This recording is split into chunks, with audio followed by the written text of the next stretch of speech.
देखिए दोस्तों, कुछ इंपॉर्टेंट बातें अभी होंगी यहाँ पर, तो प्लीज़ इन बातों को समझ लीजिए। यहाँ पे कुछ बातें हैं, इनको ध्यान से सुन लो, उसके बाद ही आपको सारी बातें समझ में आएंगी। तो इम्पॉर्टेंट है, प्लीज़ अभी वीडियो पूरा देखें। तो यहाँ पे ध्यान दीजिए। यहाँ पे एसओएल की रीडिंग आपको दिखाई दे रही है, लेकिन हाँ, एसओएल की रीडिंग से नहीं पढ़ाने जा रहा हूँ मैं आपको, नोट्स के फॉर्म में ही पढ़ाऊँगा, तो घबराएं ना। तो चलिए आगे बात करते हैं। तो आज की इस वीडियो में हम पब्लिक पॉलिसी इन इंडिया की आपकी एक लास्ट यूनिट है, विचारधारा एवं नीति, नेहरूवादी दृष्टिकोण, आर्थिक उदारीकरण और सामूहिक विकास। तो कुल मिलाकर आपकी ये यूनिट है, ये नाम है आपकी यूनिट का, और आज के इस वीडियो में हमें इसको ही पढ़ना है। अब क्या चीज़ बातें कैसे की जाएंगी, इसको एक बार मैं आपको बता देता हूँ। देखो दोस्तों, अगर आपको मतलब इस यूनिट की अगर मैं बात करूं, तो इस यूनिट में आपको पढ़ना क्या है, पहले ये आप देख लीजिए।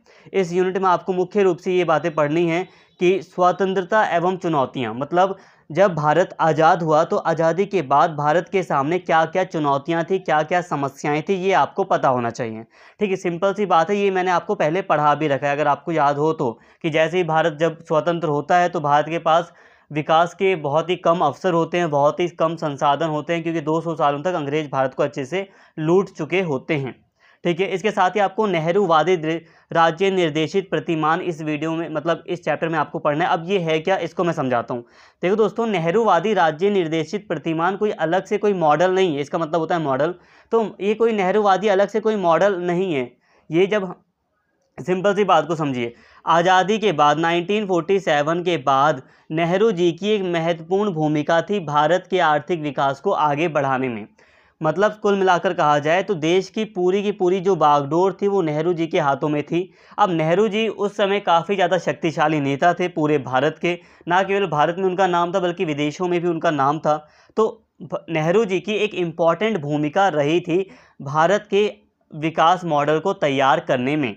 इसीलिए 1947 के बाद भारत के लिए विकास मॉडल जो भी तैयार हुआ, जो भी सोच या जो भी विचार सामने रखा गया, चाहे वो पंचवर्षीय योजना का हो, चाहे वो योजना आयोग का हो, या वो नियोजित अर्थव्यवस्था के अनुसार देश का विकास करना हो, तो जितने भी विचार देश की आज़ादी के बाद देश की विकास के लिए सामने लाए गए थे, उसमें नेहरू जी की एक महत्वपूर्ण भूमिका थी। और इसी को हम नेहरू राज्य निर्देशित प्रतिमान यानी कि नेहरूवादी राज्य निर्देशित मॉडल भी कहते हैं। तो आपको बात समझ में आ गई कि 1947 के बाद देश की आज़ादी जैसे हो जाता है देश आज़ाद, तो उसके बाद देश के विकास के लिए जो भी योजनाएं बनाई जाती हैं, जो भी तरीके आजमाए जाते हैं, जो भी सोच रखी जाती है, जैसे कि मान लो, जैसे कि हम जानते हैं कि जैसे कि 1947 के बाद क्या हुआ, जब देश आज़ाद हुआ तो संविधान बनाया गया। अब संविधान जब लागू हो गया 1950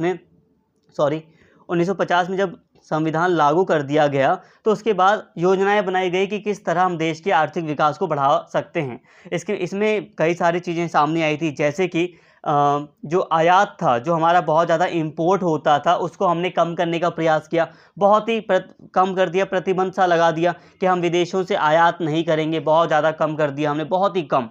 ठीक है, बहुत मुख्य जो चीज़ें थी सरकार उन्हीं को आयात करती थी, बाकी बहुत ही ना के बराबर चीज़ें आयात की जाती थी। मतलब हमने जो मार्केट था भारत का, उसको हमने क्लोज़ कर दिया था, है ना। इसके साथ ही हमने योजना के अनुसार योजना बनाई कि हम योजना के अनुसार अपनी जो अंदर की जो आंतरिक जो मार्केट है, इसको विकसित करेंगे, इसको बढ़ावा देंगे। जो उद्योगपति हैं धीरे धीरे वो अमीर बनेंगे ताकि वो आगे चल के कॉम्पिटिशन कर सकें विदेशी उद्योगपतियों से भी। तो पूरी तरह कुल मिलाकर कहा जाए तो भारत ने आज़ादी के बाद कई सारे फैसले लिए, देश के विकास के लिए कई सारे मॉडल सामने रखे, और इसी को हम नेहरूवादी राज्य निर्देशित मॉडल कहते हैं। ये अलग से कोई मॉडल नहीं है, ऐसा कोई नाम का मॉडल नहीं था कि ये नेहरूवादी मॉडल है, इसको अपना लो, ऐसा कोई मॉडल आया नहीं था। बल्कि जब सारे मॉडल जो भी प्रस्तुत किए गए थे उस समय, जो भी लागू किए गए थे देश की आज़ादी के बाद, उन सभी को हम नेहरूवादी मॉडल कह देते हैं। तो सिंपल सी बात है, यहाँ तक आपको समझ में आ गया। ठीक है, अब नेहरूवादी मॉडल लागू करने के बाद क्या हुआ, नेहरूवादी मॉडल लागू हो रहा बहुत लंबे समय तक, हमने अपनी अर्थव्यवस्था को क्लोज रखा, क्लोज इकोनॉमिक रूप में हमने कार्य किया। लेकिन हम आगे देखते हैं इसमें कई सारे असफलताएं दिखाई देती है, भ्रष्टाचार वगैरह बहुत बढ़ जाता है, देश पर ऋण वगैरह बढ़ जाता है, जिसके कारण आगे चलकर उदारीकरण की नीति अपनानी पड़ती है, जिसके कारण नई आर्थिक नीति हमें अपनानी पड़ती है 1991 में। तो कुल मिलाकर हम यहाँ यही देखते हैं कि 1947 से लेकर 1991 और उसके बाद जिस तरह से भारत ने अपने आर्थिक विकास की योजनाएं बनाई हैं, उसी को हमें इस यूनिट में पढ़ना है। लेकिन फिर भी यहाँ पर एक बात को समझिए, क्योंकि यहाँ पे नेहरू जी के बारे में यहाँ पे एक शब्द आ गया है कि नेहरूवादी जो भी राज्य मॉडल है, तो ये एक शब्द यहाँ पे प्रमुख रूप से आया है। अब ध्यान से समझिए। देखो, ये चीज़ मैंने आपको अभी जो समझाई ना बात कि क्या है ये नेहरूवादी राज्य निर्देशित मॉडल, आपको समझ में आ गया। ये मैं अभी आपको आज के इस वीडियो में यही इसी पे मेनली बात की जाएगी। तो यहाँ पे बात को समझिए। अब थोड़ा स्टार्टिंग से मैं थोड़ा आपको अलग से बताता हूँ। यहाँ पर देखो, अब इस यूनिट को मैंने 2 पार्ट्स में डिवाइड किया है, ठीक है। इस यूनिट को मैंने 2 पार्ट में डिवाइड किया है। एक पार्ट में हम बात करेंगे कि भारत के सामने स्वतंत्रता के बाद क्या चुनौतियां थी और क्या राज्य निर्देशित मॉडल सामने रखे गए थे, जैसे कि योजना आयोग वगैरह बनाया गया था, नियोजित अर्थव्यवस्था के आधार पर देश का विकास किया गया था, मिश्रित अर्थव्यवस्था को भी अपनाया था। आप लिख भी सकते हैं कि भारत ने ना तो पूंजीवाद को अपनाया ना ही समाजवाद को अपनाया, तो ये भी आप लिखना चाहें तो लिख सकते हैं। तो ये सारी चीज़ें हम पहले फर्स्ट पार्ट में करेंगे। अब ध्यान देना, फर्स्ट पार्ट में मैंने यहाँ पर जो भी वीडियो में आपको पढ़ाया है, यहाँ पे मैंने नेहरूवादी नाम नहीं लिया है, लेकिन आप ले सकते हैं, ठीक है। जितनी भी बातें इस वीडियो में हो रही हैं वो सारी की सारी नेहरूवादी राज्य निर्देशित प्रतिमान के अंतर्गत ही हो रही हैं। आप ये ना समझें कि आपको कुछ बाहर से पढ़ाया जा रहा है या कुछ अलग टॉपिक है, और आपका विश्वास है मेरे ऊपर, यही बहुत बड़ी चीज़ है। तो यहाँ तक आपको बात समझ में आ गई। इसके साथ ही जो सेकंड पार्ट आएगा वो आएगा पार्ट इनको लेकर, स्पेशली उसमें जो मेन टॉपिक होगा वो होगा नई आर्थिक नीति 1991। नई आर्थिक नीति को अपनाने की ज़रूरत पड़ी क्योंकि ये असफल हो गया था, ये जो हमने राज्य निर्देशित मॉडल अपनाया था। तो ये सारी बातें जो भी हैं वो सेकंड पार्ट में की गई, जिससे कि आपका पूरा चैप्टर, पूरा ये यूनिट है वो कवर हो जाएगा। तो बस मैं यहाँ पर इतना भाषण इसलिए दे रहा था क्योंकि अभी जो वीडियो मैंने आपके लिए अपलोड की है वो ऑलरेडी मैंने आपको पहले पढ़ाया था, बिल्कुल वही है जो मैंने यहाँ पे आपको दिया है। अब आप लोगों के मन में हो सकता है आप लोग डाउट करो कि सर हो सकता है ये आप सिलेबस से नहीं पढ़ा रहे हो सकता है आप अलग है, लेकिन आप बस विश्वास कीजिए, ठीक है। आपका इतने सालों से विश्वास है, यही बहुत बड़ी बात है, और मुझे पूरी उम्मीद है आपको मेरे पर विश्वास है, ठीक है। जो आपको पढ़ना है मैंने वही बताया है आपको। बस हाँ, नेहरूवादी नाम नहीं है मेरी उस वीडियोज़ में, नेहरूवादी नाम नहीं लिया था मैंने, लेकिन हमने राज्य निर्देशित प्रतिमान वगैरह जो भी पढ़ा है हमने वो नेहरूवादी के अंतर्गत ही आता है, क्योंकि नेहरू जी ही उस टाइम पर प्रधानमंत्री थे, एक शक्तिशाली प्रधानमंत्री थे, तो उन्होंने ही नींव रखी थी देश के आर्थिक विकास की। तो ये सारी बातें थी, मैंने आपको यहाँ पे सारी बातें आपको समझा दी, और अब यहाँ पे आप पूरी वीडियो देखिए, आपको सारी बातें समझ में आ जाएंगी। सेकंड लेक्चर भी आप देख लेना, आपको काफ़ी अच्छे से सारा यूनिट समझ में आ जाएगा। तो दोस्तों, जैसा कि अंग्रेज़ों का गुलाम रहने के बाद भारत पूरी तरह बर्बाद हो गया था। हालांकि अंग्रेज़ों ने भारत को आज़ाद तो कर दिया था, बट भारत की जो अर्थव्यवस्था थी, जो इकोनॉमी थी, वो पूरी तरह डिस्ट्रॉय हो गई थी, पूरी तरह बर्बाद हो चुकी थी। अंग्रेज़ भारत से सब कुछ लूट कर ले जा चुके थे, भारत की इकोनॉमी को पूरी तरह ध्वस्त कर दिया गया था। इसे हम यूँ समझ सकते हैं कि भारत के पास सिर्फ ज़मीन थी, ईंटें अब भारत को खुद बनानी थी और उन ईंटों को खुद खड़ा करना था। मतलब अब भारत को अपना विकास करना था और भारत के लिए कोई भी रिसोर्सेज नहीं थे। भारत के पास संसाधन बहुत ही ज़्यादा सीमित थे, क्योंकि उन सभी संसाधनों का उपयोग ब्रिटिशर्स के द्वारा किया जा चुका था। तो फ्रेंड्स, इसी के चलते भारत के आर्थिक विकास की आवश्यकता थी। भारत का इकोनॉमिक ग्रोथ हो, पैसे के मामले में भारत को आगे बढ़ाया जाए, इसकी बहुत ज़्यादा आवश्यकता थी। जिस कारण से भारत की आज़ादी के समय भारत के आर्थिक विकास के मामले में कई सारे फैसले लिए गए। फ्रेंड्स, यहाँ पर जो बात हो रही है वो बात हो रही है 1947 की, जब भारत आज़ाद हुआ, जब भारतीय लोगों के हाथों में सत्ता आई है, तब भारत के आर्थिक विकास के लिए कई सारे फैसले लिए गए। अब देखिए फ्रेंड्स, लगभग सभी इस बात पर सहमत थे कि भारत के विकास का अर्थ आर्थिक समृद्धि और सामाजिक न्याय दोनों ही है। मतलब सभी लोग इस बात पर एग्री थे कि देखो, भारत का इकोनॉमिक ग्रोथ होना चाहिए, भारत को पैसे के मामले में वृद्धि करनी चाहिए, आर्थिक समृद्धि होनी चाहिए। बट इसके साथ ही लोगों का ये भी मानना था कि आर्थिक समृद्धि के साथ ही आर्थिक सामाजिक न्याय भी होना चाहिए। अब इसका क्या मतलब है? इसका मतलब है कि जो गरीबी है, जो गरीब लोग हैं, उनकी स्थिति को सुधारा जाए। आर्थिक समृद्धि का मतलब होता है कि एक तरफ पैसे के मामले में आप देश को आगे बढ़ा रहे हो, बट साथ में सामाजिक न्याय भी मिलना चाहिए। इसका मतलब है कि गरीबी कम होनी चाहिए, जो लोग निम्न स्तर पर हैं उनको ऊपर उठाना चाहिए। तो सभी इस बात पर एग्री थे कि आर्थिक विकास और सामाजिक न्याय दोनों मिलना चाहिए। इसके अलावा इस बात पर भी सहमति थी कि इस मामले को व्यवसायी, उद्योगपति और किसानों के भरोसे नहीं छोड़ा जा सकता है। सरकार को इस मसले पर प्रमुख भूमिका निभानी थी। वैसे आर्थिक समृद्धि हो और सामाजिक न्याय भी मिले, इसे सुनिश्चित करने के लिए सरकार कौन सी भूमिका निभाए, इस सवाल पर मतभेद थे। क्या कोई ऐसा केंद्रीय संगठन जरूरी है जो पूरे देश के लिए योजना बनाए? क्या सरकार को कुछ महत्वपूर्ण उद्योग और व्यवसाय खुद चलाने चाहिए? अगर सामाजिक न्याय आर्थिक समृद्धि के ज़रूरतों के आड़े आता हो तो ऐसे सूरत में सामाजिक न्याय पर कितना जोर देना उचित होगा या नहीं?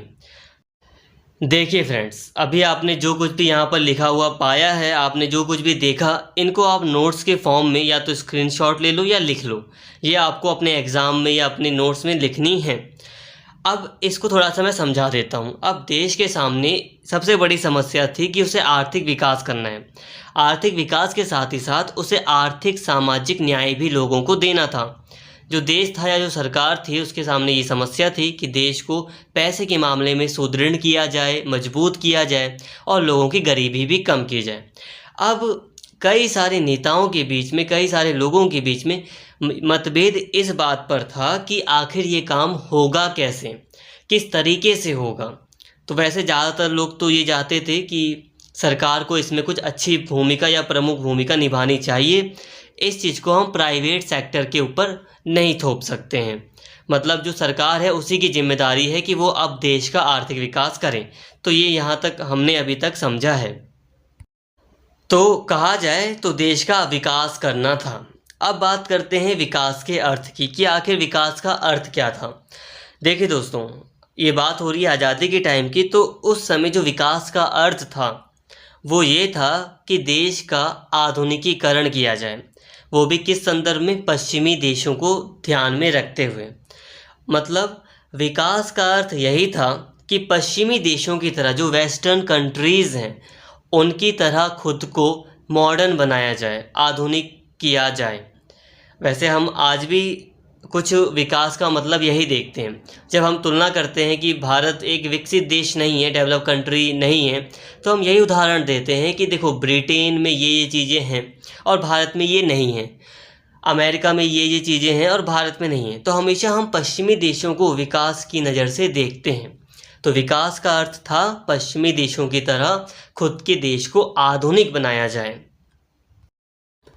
अब उस समय विकास के दो मॉडल सामने थे। एक था पूंजीवादी मॉडल जिसका प्रमुख यूएसए था, संयुक्त राज्य अमेरिका, और दूसरा था समाजवादी मॉडल जिसका प्रमुख यूएसएसआर था।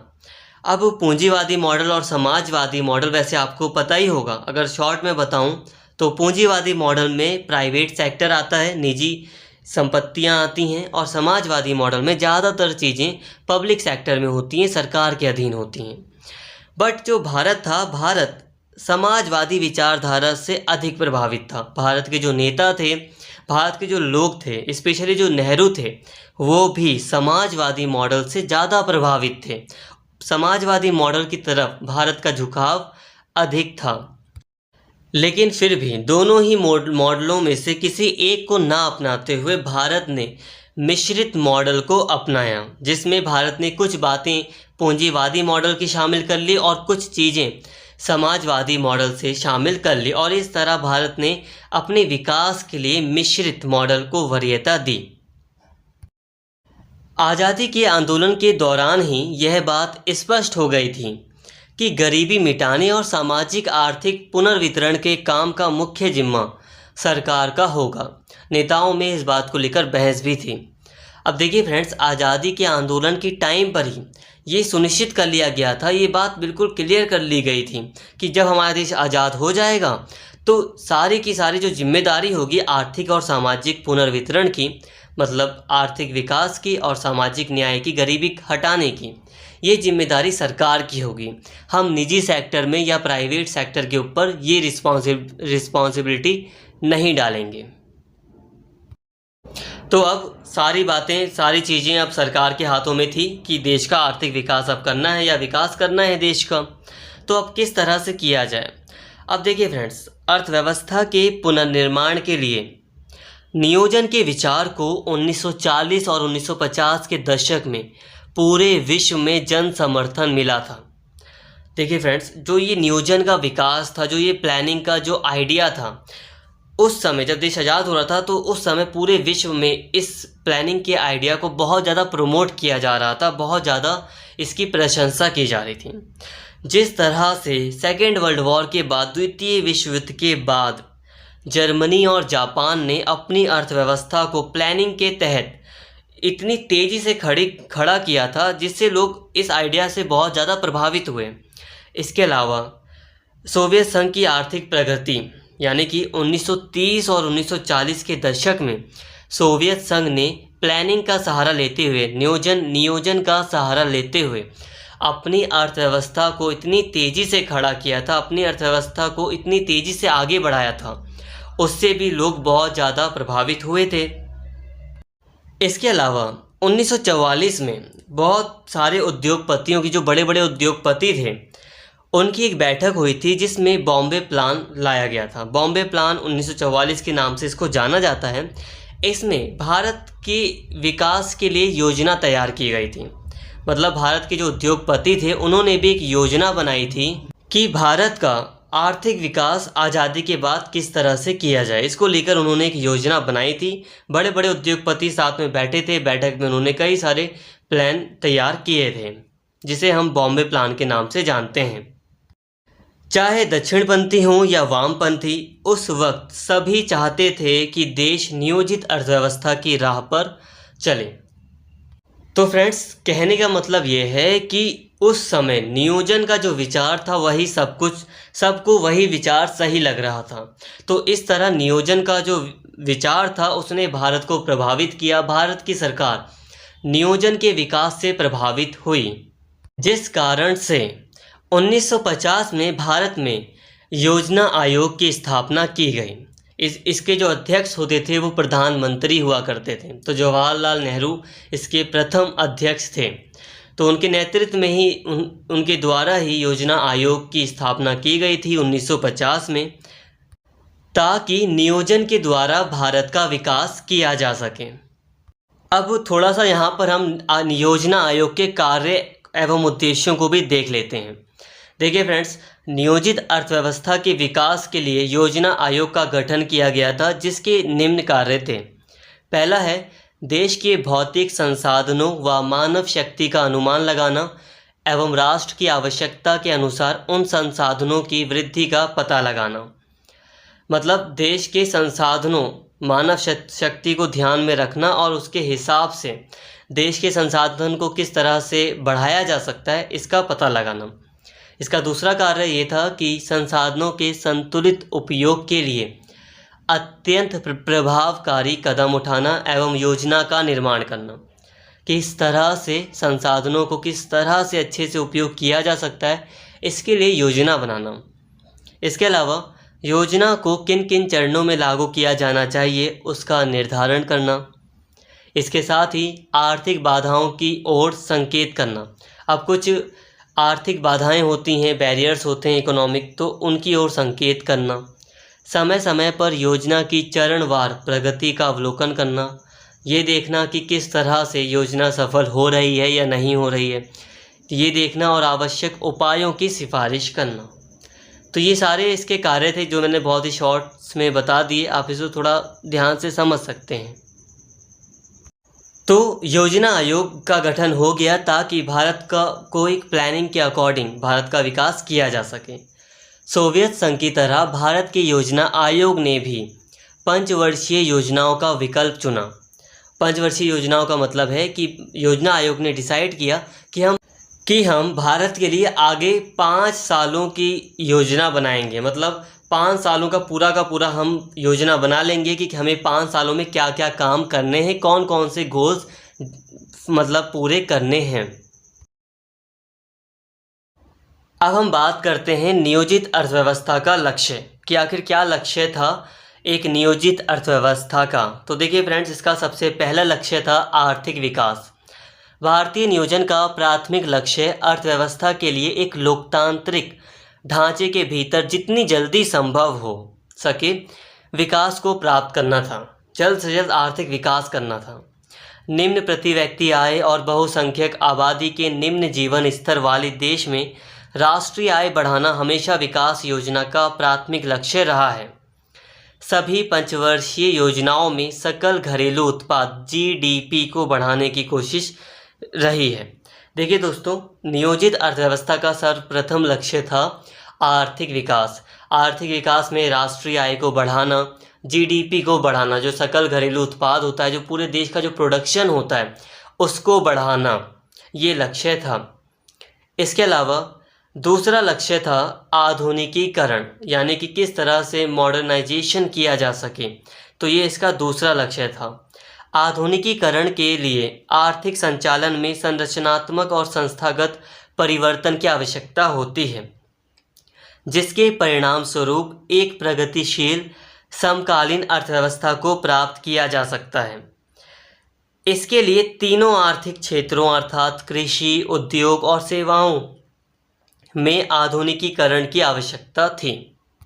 मतलब ये कि आधुनिकीकरण का मतलब ये था कि किस तरह से नई नई टेक्नोलॉजी को, प्रौद्योगिकी नवाचार को लाया जाए, इंफ्रास्ट्रक्चर को डेवलप किया जाए, इंजीनियरिंग, पेट्रोलियम, रसायन उद्योग और अपने श्रमिकों को किस तरह से कुशल बनाया जाए और इन नए उद्योगों की स्थापना की जाए। तो इसके तहत आधुनिकीकरण करने का प्रयास किया गया था। जितनी भी पंचवर्षीय योजनाएं बनाई जाती थी उसमें इन बातों को शामिल किया जाता था। इसके अलावा एक लक्ष्य था स्वावलंबन, मतलब कि देश को आत्मनिर्भर बनाना।